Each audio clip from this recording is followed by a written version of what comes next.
Perché non dovresti fare il KYC? Buongiorno ragazzi e ben ritrovati. Oggi parleremo di un argomento un po' spinoso, che però, secondo me, non è compreso appieno e viene molte volte sottovalutato o mal interpretato. Tanti credono che fare il KYC sia una cosa da nulla, ok? Che non si porta dietro conseguenze, o addirittura che sia una pratica necessaria per essere ligi e compliant con le regole che vengono calate dall'alto. Ma ci sono tanti aspetti che non vengono considerati. Il voler essere compliant con le normative e il fare il KYC su una qualsiasi piattaforma al quale volete accedere sono due cose ben diverse e che viaggiano secondo me su due piani separati. Chi non vuole fare KYC viene identificato come il tipo losco che vuole nascondere tutto quello che fa, ma in realtà sta semplicemente cercando di proteggere la propria privacy. Ricordatevi che stiamo avendo a che fare con dati molto sensibili e che andrebbero in qualche modo protetti. Prendete anche in considerazione il fatto che state utilizzando una tecnologia completamente diversa da quelle che abbiamo avuto fino ad oggi per la trasmissione e la conservazione del valore. E la blockchain, dovreste ormai saperlo, è pubblica e trasparente. Tutte le vostre informazioni finanziarie legate a Bitcoin sono lì, alla portata di tutti. Tra le vostre informazioni e la vostra identità ci sono soltanto una o più stringhe alfanumeriche che vi separano. Ma se voi andate ad appiccicare i vostri documenti su queste stringhe, ecco che questa barriera scompare. Prima di addentrarci nell'argomento, vi chiedo cortesemente di iscrivervi al canale se ancora non l'avete fatto e di attivare la campanella, così sarete sempre aggiornati quando uscirà un nuovo video. Inoltre, se apprezzate i miei contenuti, potete supportare il canale donando anche solo un caffè utilizzando il QR code che compare durante il video oppure sfruttando il Lightning Address presente in descrizione. Io vi ringrazio di cuore e ora partiamo. Ovviamente anche sotto questo aspetto siete liberi di fare quello che volete. Il mio intento non è quello di convincervi a fare cose illegali, cose losche e a farvi passare dei criminali, assolutamente. Io vorrei solo cercare di mettervi sul piatto quali sono le motivazioni che stanno dietro ad un determinato tipo di comportamento, ok? Poi la scelta è comunque la vostra. Potreste innanzitutto dirmi che anche per aprire un conto corrente dovete fornire tutti i documenti e che quindi non c'è niente di male, no? Se anche per Bitcoin io faccio lo stesso. Beh, innanzitutto quando aprite un conto corrente voi cedete la proprietà dei vostri fondi alla banca di turno, quindi perdete la custodia dei vostri fondi. State di fatto stipulando un contratto con un ente terzo.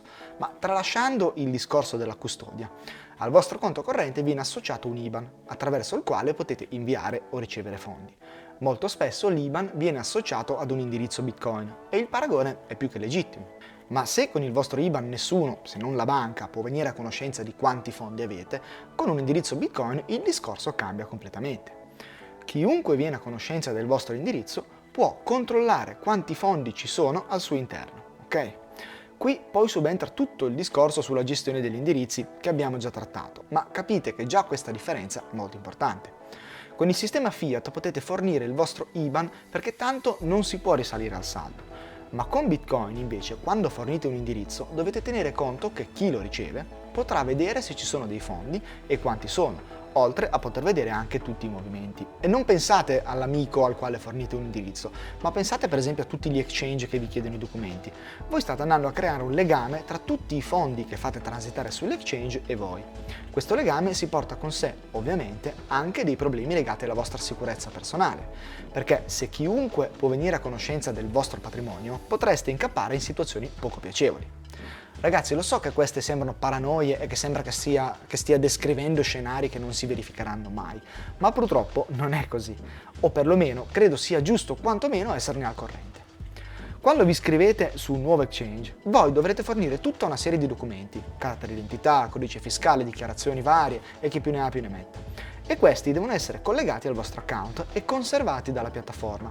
Dovrete quindi confidare sul fatto che li conservi con molta cura, perché altrimenti il danno che verrebbe fatto in caso di furto dei dati sarebbe enorme. Ce ne sono già stati diversi di data breach nel corso degli anni e l'ultimo in ordine temporale, che non riguarda direttamente noi ma il nostro settore, è quello avvenuto in El Salvador, con il furto e la pubblicazione nel dark web dei dati, comprensivi di foto in alta definizione, di 5 milioni di salvadoregni. Nel momento in cui sto registrando non è ancora accertato, ma sembra che i dati riguardino le persone che si sono registrate su Chivo Wallet, il wallet di Stato. Prima di proseguire, ragazzi, vorrei informarvi che stanno iniziando le conferenze in giro per l'Europa. La prima sarà proprio in Italia, a Brescia, l'11 maggio. Bitcare Forum è una conferenza Bitcoin only, in lingua italiana, con speaker di spicco nel panorama italiano. Non potete perdervela, ragazzi. Poi dal 13 al 15 giugno ci sarà anche BTC Prague, a Praga, la miglior conferenza europea al momento. Qui, se volete partecipare, potete approfittare del codice PLAC per avere uno sconto sul prezzo del biglietto. Vi lascio tutto in descrizione, così andate poi a verificarlo voi di persona. Torniamo a noi e continuiamo dicendo che se tralasciamo il furto dei dati, potremo anche prendere in considerazione la rivendita dei dati stessi, ok?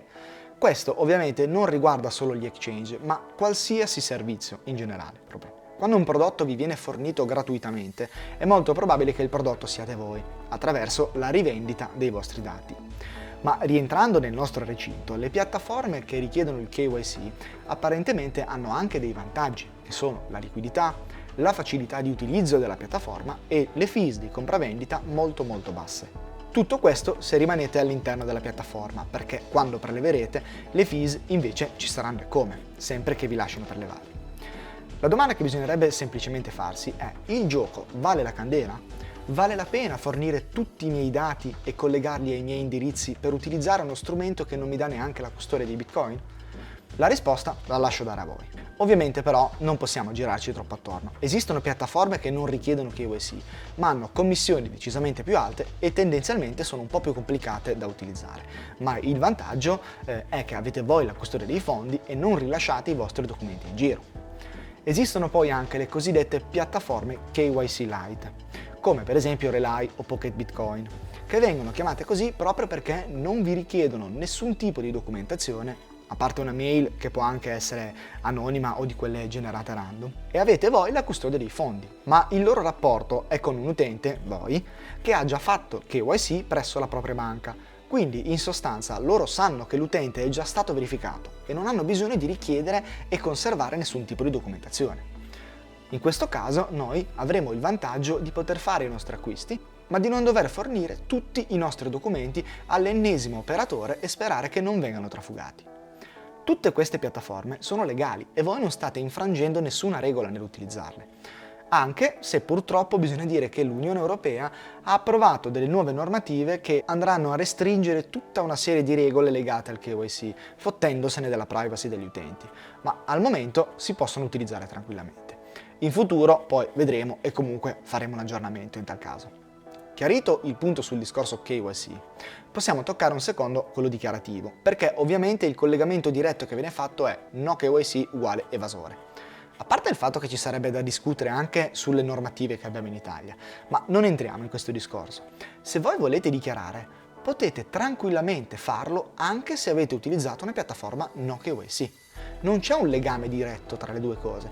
Voi potreste comprare Bitcoin anche da vostro cugino e poi dichiararlo tranquillamente. Insomma, a voi la scelta, ragazzi. L'importante è che sia una scelta consapevole e spero che questo video vi abbia, dato qualche informazione in più per poter fare le vostre valutazioni. Ricordatevi sempre che volere la privacy non significa essere anonimi, ma significa poter decidere selettivamente a chi voler rivelare determinate informazioni. Direi che con questa massima io ho concluso. Se il video vi è piaciuto, ragazzi, vi chiedo cortesemente di lasciare un bel like e di condividerlo con chi pensiate possa essere interessato all'argomento. Noi ci vediamo mercoledì prossimo con un nuovo video. Ciao!